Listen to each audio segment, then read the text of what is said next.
दरअसल सीरिया से कई देशों के हित जुड़े हैं और इसी वजह से असद शासन का अंत होते ही सब अपने अपने फायदे इसमें देख रहे हैं। हम आपको समझाते हैं कि असद के जाने के बाद इस देश के लिए क्या कुछ बदलेगा, कितना बदल गया है, किसके लिए क्या बदला है, एक एक करके वो तमाम कंट्रीज की भी बात करते हैं जिनका असर देखने को मिल रहा है। सबसे पहले तो रूस के साथ शुरुआत करते हैं। पहले साथ था लेकिन इस बार रूस ने हाथ खींचे हैं, असद वहीं पर है। देखिए, पहला, टाटर्स नेवल बेस और एयर बेस गंवाना पड़ेगा रशिया को, जो कि उत्तरी सीरिया में स्थापित है। इससे होगा क्या, जो पूर्वी भूमध्य सागर का एरिया है वहां पर ऐसे में रूस की पकड़ जो है वो कमजोर होगी। हालांकि रूस के पास अभी भी एक विकल्प बचता है। वो विकल्प क्या है?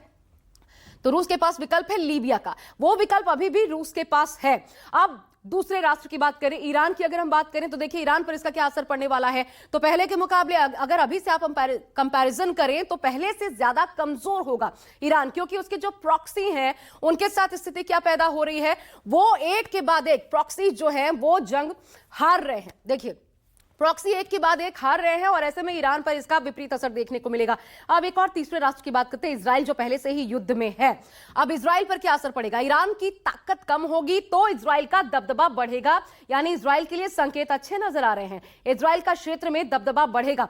एक और राष्ट्र तुर्की की अगर हम बात करें, उसका भी बेनिफिट देखिए। मनबीज से एसडीएफ को हटाना, ये एक कामयाबी है। अमेरिका समर्थित फोर्स सीरियन डेमोक्रेटिक फोर्स, उसको हटाने में तुर्की ने कामयाबी हासिल कर ली है और अब मनबीज पर एक तरीके से जो तुर्की है उसका कब्जा हो गया है। मनबीज पर, यह बहुत अहम हो जाता है रणनीति के हिसाब से, उसका कब्जा हो गया है।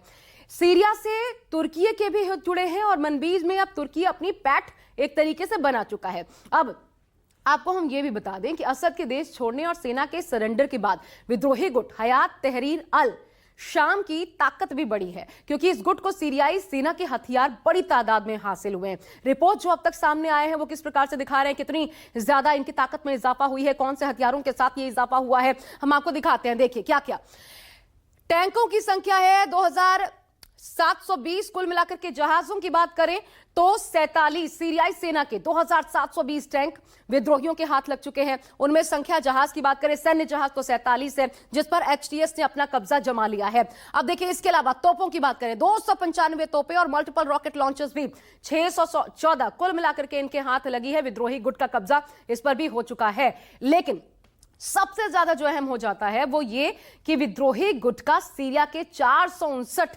एयरक्राफ्ट पर भी कब्जा हुआ है। कुल मिलाकर के ये तादाद बहुत बड़ी कही जा सकती है विद्रोहियों के लिहाज से।